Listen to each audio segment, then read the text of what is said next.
दोस्तों, मैं हूं आपका होस्ट संदीप भटनागर और आप देख रहे हैं मेरा यूट्यूब चैनल भारत की भाषा विद संदीप भटनागर।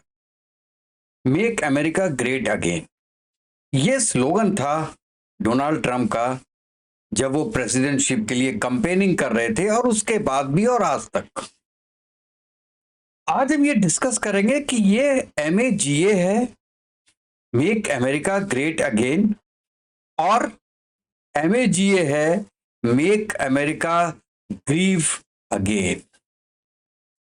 आज हम लोग बात करेंगे और सबसे पहले हम जानेंगे कि जो डोनाल्ड ट्रंप बोलते थे ये mega first mega first mega first, ये है क्या, ये उसके पिलर्स क्या थे, और एक एक पिलर के बारे में हम डिस्कस करेंगे। क्या डोनाल्ड ट्रंप उसमें सक्सेसफुल रहे हैं या फेलियर रहे हैं, या 100% फेलियर रहे दोस्तों।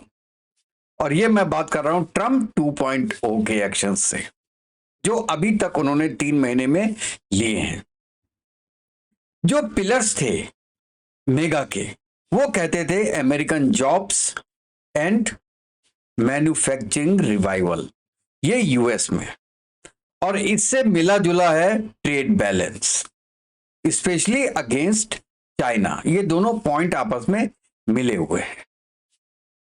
और दूसरा पॉइंट है अमेरिका फर्स्ट। अमेरिका फर्स्ट का उनका मकसद था, America first means everything second, और एवरीथिंग एवरी कंट्री सेकंड का मतलब है ग्लोबलाइजेशन का विरोध। और चौथा उनका पिलर था स्ट्रॉन्ग बॉर्डर्स और सिक्योरिटी। और पांचवा पिलर था उनका national pride, energy independence and जो उनकी मिलिट्री थी उसकी स्ट्रेंथ। और अब आगे देखते हैं कि 2025 में उन्होंने क्या वादा किया था और उसका रिजल्ट क्या हुआ। डिटेल्स में जाने के पहले मैं रिक्वेस्ट करता हूं कि जिसने भी मेरे चैनल को अभी तक सब्सक्राइब नहीं किया है वो प्लीज मेरे चैनल को लाइक कीजिएगा, सब्सक्राइब कीजिएगा और बेल आइकन जरूर दबा दीजिएगा, जिससे जैसे ही मैं कोई नया वीडियो डालूं तो उसका नोटिफिकेशन दोस्तों आपके पास तक पहुंच जाए। ट्रंप जब 2024 के बाद उन्होंने अनाउंस किया था कि जैसे ही मैं प्रेसिडेंट बनेगा वैसे ही मैं चाइनीज जो प्रोडक्ट्स हैं उन पे 60% टैरिफ लगाऊंगा, और ये 100% मेगा का एक एजेंडा था और लगाया भी। पहले 20% लगाया, फिर 34 लगाया, फिर 85 लगाया, आज की डेट में 125% टैरिफ लगा दिया चाइना पे। ये एक ट्रेड वॉर थी बिटवीन चाइना और इंडिया। अच्छा, यहां पे मैं एक चीज और बोलना चाहता हूं दोस्तों। चाइना ने पूरे रेस्ट ऑफ द वर्ल्ड की वॉर लड़ी है, टैरिफ वॉर लड़ी है यूएसए के साथ। बाकी जितनी भी कंट्रीज थी केवल एक EU को छोड़ के सब बिल में घुस गई, नेगोशिएशन पे आ गई, और उसमें इंडिया भी शामिल था। और ये जो इंडिया का एक्शन था ये गलत नहीं था दोस्तों, वक्त के हिसाब से सही था। जब एक पागल सांड आपकी तरफ आ रहा हो तो उससे बच के निकलने में ही भलाई होती है दोस्तों। इंडिया ने वो ही किया, लेकिन चाइना अड़ गया। और अब क्या लग रहा है, आज की डेट में यह लग रहा है कि America is big big big loser in tariff war against China. वो मैं आपको आगे बताऊंगा। लेकिन अब अमेरिका ने क्या किया, लगा तो दिया 125%। अब भाई साहब उससे क्या हुआ, इलेक्ट्रॉनिक्स गुड्स, चिप्स, ये सब बहुत महंगी हो गई।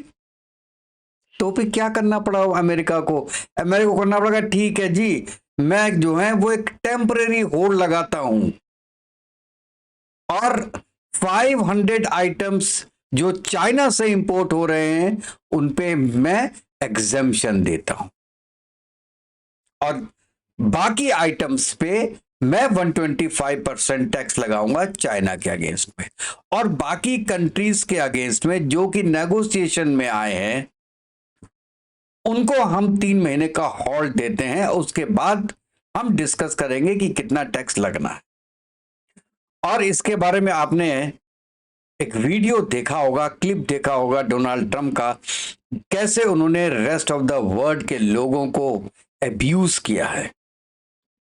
क्या ये अब मैं आपको उसका वीडियो भी दिखाता हूं, पहले वीडियो देख लीजिए। In the history of our country, and don't let some of these politicians go around saying, because I'm telling you, these countries are calling us up, kissing my ass. They are dying to make a deal. Please, please, sir, make a deal. I'll do anything. I'll do anything, sir. And then I'll see some rebel Republican, some guy that wants to grandstand, say, I think that Congress should take over negotiations. Let me tell you, you don't negotiate like I negotiate. अब दोस्तों आप बताइए, क्या ये एक great company का, great country का great president है जो ये words rest of the world के लिए यूज कर रहे हैं? ये क्या आप दुनिया के सबसे बड़े गुंडे हैं? अभी दोस्तों अमेरिका को भी पता चलेगा उसकी औकात, वो दिन ज्यादा दूर नहीं है दोस्तों। सबसे पहले तो टैरिफ में उन्होंने यू टर्न लिया, बाकी कंट्रीज को कह दिया 3 महीने रुक जाओ, बाद में डिस्कस करते हैं। चाइना को बोल दिया कि जो मेन प्रोडक्ट्स हैं उनको हम एग्जम्प्ट करते हैं। तो this is the first failure of Donald Trump in make in America great again का जो इनका एक मकसद है उसके लिए। और इसके लिए उनको मजबूर किया ट्रंप की बिजनेस लॉबी ने और जो अपोजिशन है उसके प्रेशर ने। दूसरे पॉइंट पे आते हैं दोस्तों, मैंने जो डिस्कस किया था मैन्युफैक्चरिंग रिवाइवल। क्या यूएसए में जॉब आई है क्या? आपको पता है 1 बिलियन टैक्स अगर बढ़ता है तो यूएस में 16,500 नौकरियां जाती हैं। और ये बात फैक्ट है कि यूएस की जो मैन्युफैक्चरिंग है ये अभी भी बहुत ज्यादा स्ट्रगल कर रही है। और इसीलिए जो ईवी कंपोनेंट है, सोलर इंडस्ट्री है, वो क्योंकि जितने भी इसके आइटम्स हैं वो चाइना से आते हैं। और जब चाइना से आने वाले आइटम्स पे आप 125% टैक्स लगा देंगे तो जो अमेरिका में प्रोडक्शन होगा वो बहुत महंगा होगा। और दोस्तों ये जो प्रोडक्शन कैपेबिलिटी होती है ना, ये एक दिन में नहीं बनती है, सालों लगते हैं।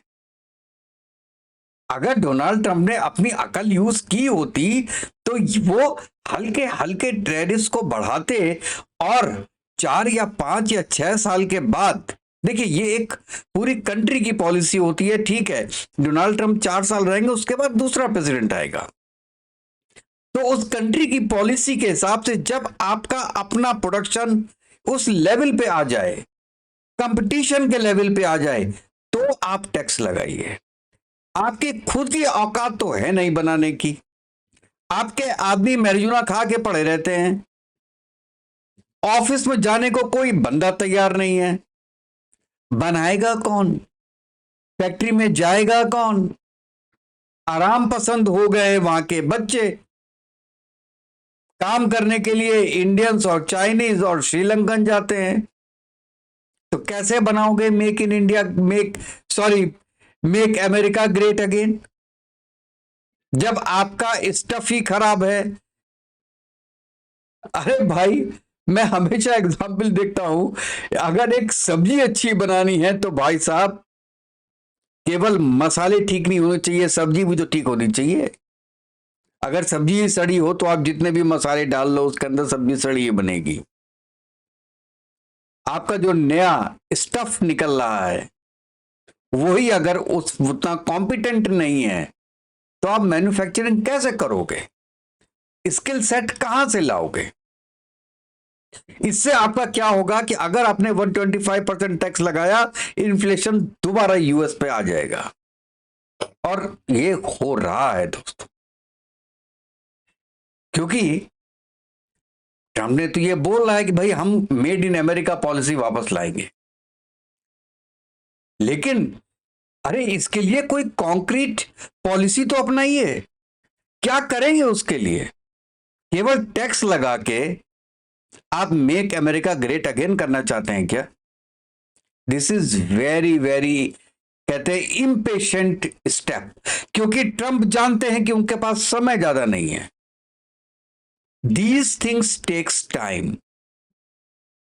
एक दिन खड़े होके ब्लैक बोर्ड लगा के आपने बोल दिया इस कंट्री पे इतने परसेंट, इस कंट्री पे इतने परसेंट, इस कंट्री पे इतने percent, without discussing with the countries. एक दिन में आपने सबके ऊपर टैक्स लगा दिए। अगर ऐसे ही होता तो आपके जो प्रेसिडेंट्स थे वो भी लगा देते ना अमेरिका को ग्रेट दोबारा बनाने के लिए। उन्होंने क्यों नहीं लगाया? वो क्योंकि वो बेवकूफ नहीं थे। वो जानते थे कि उनका होमवर्क कंप्लीट नहीं है। अच्छा, और आपने बोला कि आप एनर्जी इंडिपेंडेंस में जाएंगे। ग्रीन एनर्जी की आपने फंडिंग कट कर दी, और अलास्का और गल्फ एयर ड्रिलिंग के प्रोजेक्ट्स को आपने क्लियरेंस दे दिया। इससे क्या होगा? फॉसिल फ्यूल ज्यादा हो जाएंगे। इसका मतलब है कि आपने फॉसिल फ्यूल को प्रायोरिटी दी है क्लाइमेट चेंज एजेंडा से। क्या ये फ्यूचर के लिए अच्छा है? क्योंकि ये आप भी जानते हैं कि जो यूएस में ऑयल निकल रहा है उसकी क्वालिटी वो नहीं है जो गल्फ की है और रशिया के ऑयल की क्वालिटी है, and that will be very very expensive. आपको खुद बहुत एक्सपेंसिव पड़ेगा उसको एक्सप्लोर करना और उसको ड्रिल करना और प्लस उसको क्लीन करना। फिर आप बेचोगे कितने में? खरीदेगा कौन? कॉलर पकड़ के आप किसी को नहीं दे सकते महंगा तेल, और अगर आपने उसकी वैल्यू बहुत कम कर दी तो वो आपके प्रोडक्शन कॉस्ट से कम चली जाएगी। ये भी मुझे आज के दिन में बहुत ज्यादा फिजिबल लगता नहीं है, and these things also takes time. ठीक है, America is ready with drilling, ये मैं मानता हूं, लेकिन उनके मार्केट ढूंढना उनके लिए इतने आसान नहीं होंगे दोस्तों। ये चीज भी एक दिन की नहीं है, सालों की है। और make America great again, America great क्यों था? क्योंकि वो पूरी दुनिया को साथ में लेके चलता था।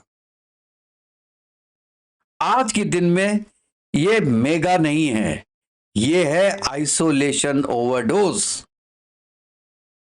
मैं क्यों कह रहा हूं दोस्तों ये बात? 2025 में ही अमेरिका पेरिस अकॉर्ड से एग्जिट कर गया। डब्ल्यूटीओ उसको उसने थ्रेटन किया है कि हम उससे भी निकल जाएंगे। यूएनएचआरसी में उसने एक तरीके से डिसएंगेज हो गया है उससे, टैक्स डील से बाहर हो गया, डब्ल्यूएचओ की फंडिंग फ्रीज कर दी। दोस्तों, क्या ये सब मेगा के लक्षण हैं?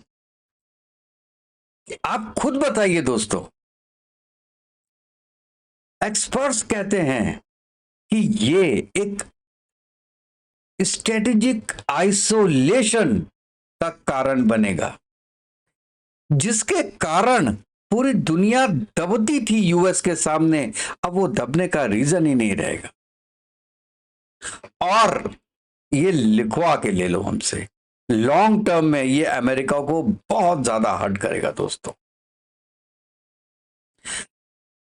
और जो ये मेगा का इंटेंट है वो बैकलैश करेगा केवल इस रीजन से।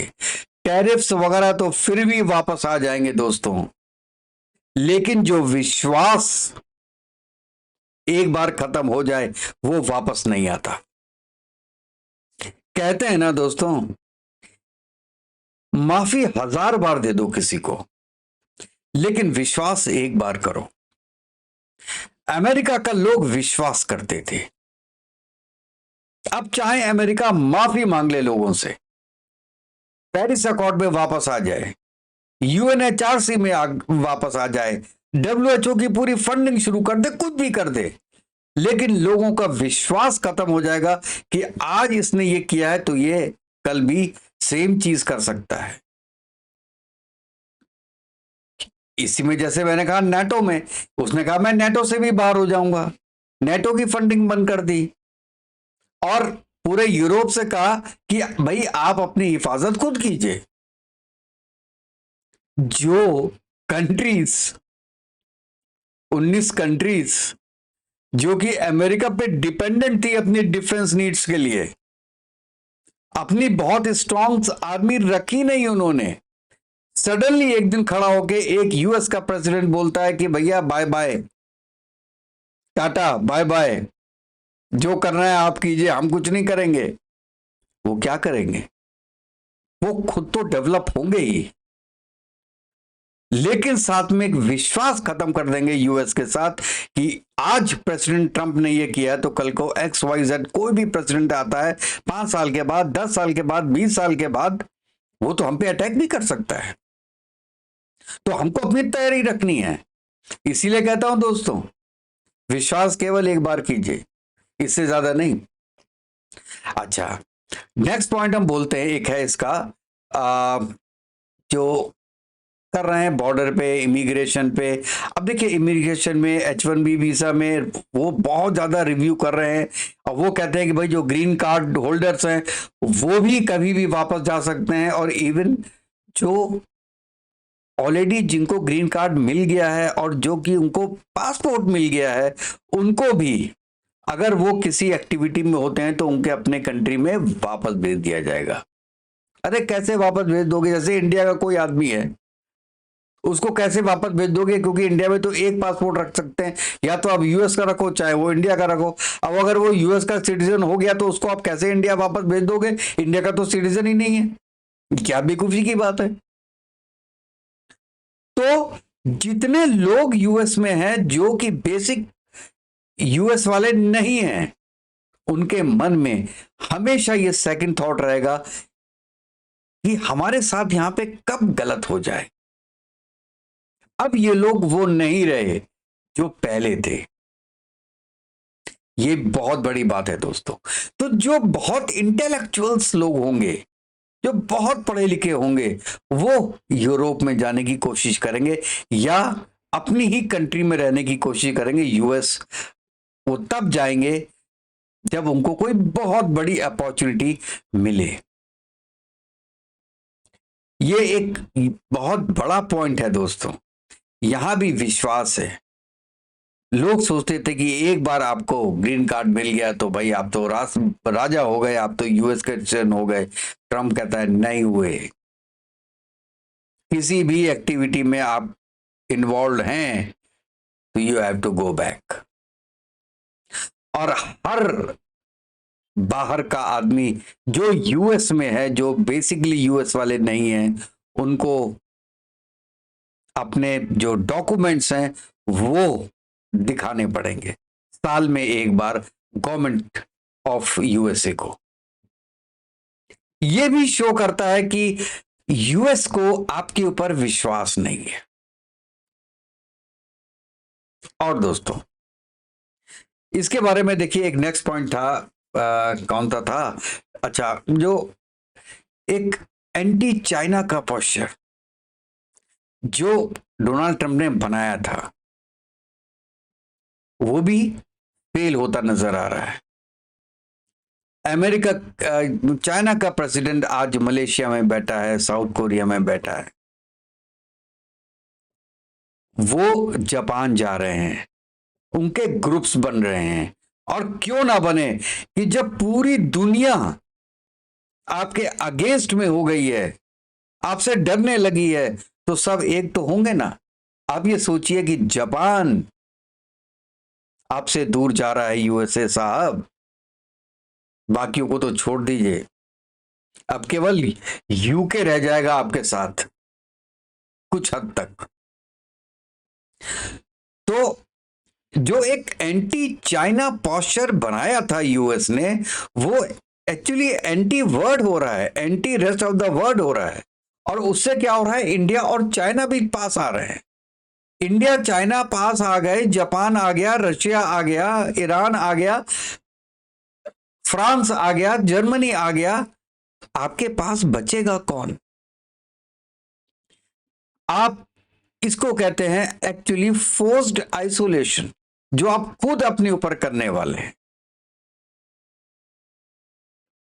और आपको एक बात पता है कि आपके टैरिफ्स कितने हैं? आपने क्या किया है, 2025 में आपने मैसिव स्पेंडिंग की है। किस पे? मिलिट्री पे, मिलिट्री एक्सपेंशन में, टैक्स कट्स में, बॉर्डर की वॉल बजट, आपने जो वॉल बनाना है आपको मैक्सिको में, उसमें आपने अपना बजट इंक्रीज कर दिया। नेशनल डेप्थ आज की डेट में दोस्तों कितना है पता है? 35 ट्रिलियन डॉलर्स को क्रॉस कर गया है। ऐसे बनाएंगे आप मेक अमेरिका ग्रेट अगेन? तो दोस्तों इसमें मैं ये बात लास्ट में बोलूंगा कि ये बहुत डाइल्यूट मेगा है, और ये मेगा है ही नहीं। मेक अमेरिका ग्रीव अगेन, ये इसका असली फुल फॉर्म है। क्योंकि ट्रंप ने अमेरिका की जो इज्जत थी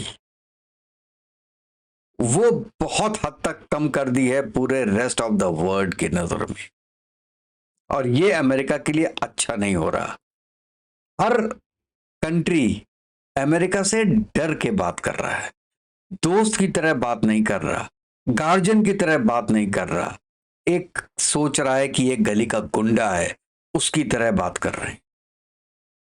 और जब ये सिचुएशन होती है ना, तो पलटवार के लिए आदमी तैयार रहता है कि कब हमें मौका मिले और मैं पलटवार कर दूं।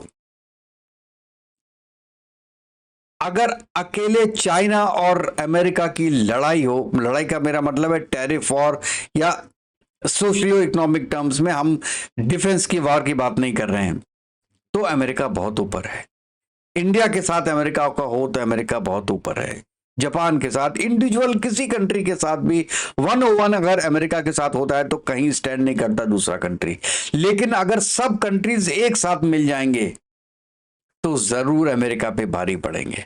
और तब अमेरिका क्या करेगा? और तब अमेरिका क्या ये सोचेगा कि ये मेगा की फुल फॉर्म क्या है? कोई भी कंट्री ग्रेट तब होता है जबकि वो सबको, अपने भाइयों को साथ में लेके चलता है।